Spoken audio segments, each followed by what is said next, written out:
ನಮಸ್ಕಾರ. ಭಾರತದ ಮುಂದಿನ ಪಂದ್ಯ ಯಾರ ವಿರುದ್ಧ, ಯಾವಾಗ, ಎಲ್ಲಿ, ಎಷ್ಟು ಗಂಟೆಗೆ ಆರಂಭ ಗೊತ್ತಾ?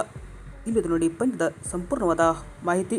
ಸ್ನೇಹಿತರೆ, ಭಾರತ ಇತ್ತೀಚೆಗಷ್ಟೇ ಅಫ್ಘಾನಿಸ್ತಾನ್ ಪ್ರವಾಸವನ್ನು ಮುಕ್ತಾಯಗೊಳಿಸಿದ ಬೆನ್ನಲ್ಲೇ ಇದೀಗ ಮತ್ತೊಂದು ಪ್ರವಾಸ ಕೈಗೊಳ್ಳುತ್ತದೆ. ಇನ್ನು ಭಾರತ ಈ ಒಂದು ಅಫ್ಘಾನಿಸ್ತಾನ್ ಪ್ರವಾಸದಲ್ಲಿ ಒಟ್ಟಾರೆಯಾಗಿ 4 ಪಂದ್ಯಗಳನ್ನು ಆಡಲಾಗಿತ್ತು. ಆದರೆ ಏಕೈಕ ಟೆಸ್ಟ್ ಪಂದ್ಯ ಆಡಿದ್ದು ಅಲ್ಲಿ ಭಾರತ ಅಮೋಘ ಗೆಲುವನ್ನು ದಾಖಲಿಸಿದರೆ, ಇತ್ತ 3 ಪಂದ್ಯಗಳ ಏಕದಿನ ಸರಣಿಯನ್ನು ಕೂಡ ಅಫ್ಘಾನ್ ವಿರುದ್ಧ ಆಡಿತ್ತು. ಅಲ್ಲಿಯೂ ಕೂಡ ಭಾರತ 3-0 ಅಂತರದಲ್ಲಿ ಗೆದ್ದು ಅಫ್ಘಾನ್ ತಂಡವನ್ನು ವೈಟ್ ವಾಶ್ ಮಾಡಿತ್ತು. ಅಂದರೆ ಭಾರತದ ಎದುರು ಅಫ್ಘಾನ್ ಕೇವಲ ಒಂದೇ ಒಂದು ಪಂದ್ಯವನ್ನು ಕೂಡ ಗೆಲ್ಲಲು ಇಲ್ಲಿ ಸಾಧ್ಯವಾಗಿಲ್ಲ.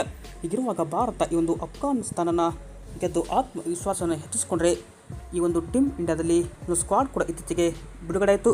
ಟೀಮ್ ಇಂಡಿಯಾ ಸ್ಕ್ವಾಡ್ನಲ್ಲಿ ಶ್ರೇಯಸ್ ಅಯ್ಯರ್ ಅವರು ಭಾರತ ತಂಡವನ್ನು ಮುನ್ನಡೆಸಿದರೆ, ಶುಭ್ಮನ್ ಗಿಲ್ ಅವರಿಗೆ ಇಲ್ಲಿ ರೆಸ್ಟ್ ನೀಡಲಾಗಿದೆ.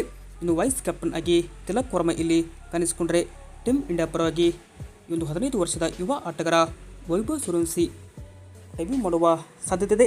ಅಂದರೆ ಟೀಮ್ ಇಂಡಿಯಾಗೆ ಪ್ರಿನ್ಸ್ ಯಾದವ್, ಇನ್ನು ರವಿ ಬಿಷ್ಣೋಯ್ ಅಂತ ಸ್ಟಾರ್ ಆಟಗಾರರು ಕೂಡ ಕಮ್ಬ್ಯಾಕ್ ಮಾಡಿದ್ದು, ಹೀಗಾಗಿ ಹರ್ಷ್ ದುಬೆ ಕೂಡ ಇಲ್ಲಿ ಅವಕಾಶ ಸಿಕ್ಕಿದೆ. ಇನ್ನು ಇದು ಏನಪ್ಪ ಅಂದರೆ ಟೀಮ್ ಇಂಡಿಯಾದಲ್ಲಿ ವೈಭವ್ ಸೂರ್ಯವಂಶಿ ಅವರು ಬಂದರೆ ಮತ್ತೊಮ್ಮೆ ಟೀಮ್ ಇಂಡಿಯಾದಲ್ಲಿ ಅಬ್ಬರಿಸುವ ಸಾಧ್ಯತೆ ಇದೆ.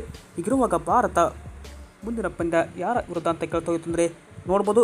ಇನ್ನು ಭಾರತ ಐರ್ಲೆಂಡ್ ವಿರುದ್ಧ 2 T20 ಪಂದ್ಯಗಳನ್ನು ಆಡಲಿದ್ದು, ಅಂದರೆ ಐರ್ಲೆಂಡ್ ಪ್ರವಾಸವನ್ನು ಕೈಗೊಳ್ಳುತ್ತದೆ.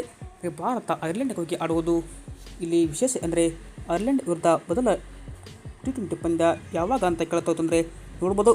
ಇನ್ನು ಭಾರತ ಮತ್ತು ಐರ್ಲೆಂಡ್ ನಡುವಿನ ಮೊದಲ T20 ಪಂದ್ಯ ಇದೇ ಜೂನ್ 26ರಂದು, ಅಂದರೆ ಭಾರತೀಯ ಕಾಲಮಾನದ ಪ್ರಕಾರ 6 ಗಂಟೆಗೆ ಈ ಒಂದು ಪಂದ್ಯ ಆರಂಭವಾಗಲಿದ್ದು 5:30ಕ್ಕೆ ಟಾಸ್ ನಡೆಯಲಿದೆ. ಅಂದರೆ ಈ ಒಂದು ಮೊದಲ T20 ಪಂದ್ಯ ಎಲ್ಲಿ ನಡೀತದೆ ಅಂತ ಕೇಳ್ತಾ ಅಂದರೆ ನೋಡ್ಬೋದು. ಇನ್ನು ಸ್ಟಾರ್ಮ್ ಫ್ರಾಂಟ್ ಬೆಲ್ಫಾಸ್ಟಲ್ಲಿ ಈ ಒಂದು ಪಂದ್ಯ ಆರಂಭವಾಗಲಿದ್ದು, ಈ ಒಂದು ಪಂದ್ಯಕ್ಕೆ ಕೂಡ ಕ್ಷಣಗಣನೆ ಆರಂಭವಾಗಿದೆ. ಹೀಗಾಗಿ ಭಾರತೀಯ ಕ್ರಿಕೆಟ್ ಅಭಿಮಾನಿಗಳು ಈ ಒಂದು ಪಂದ್ಯಕ್ಕೂ ಕೂಡ ಕಾತುರದಿಂದ ಇಲ್ಲಿ ಕಾಯ್ತದೆ. ಇದು ಏನಪ್ಪ ಅಂದರೆ ಟೀಮ್ ಇಂಡಿಯಾಗೂ ಕೂಡ ಈ ಒಂದು ಸರಣಿ ತುಂಬಾ ಮಹತ್ವ ಪಡೆದುಕೊಳ್ಳಲು ಅಂತಲೇ ಹೇಳ್ಬೋದಾಗಿದೆ.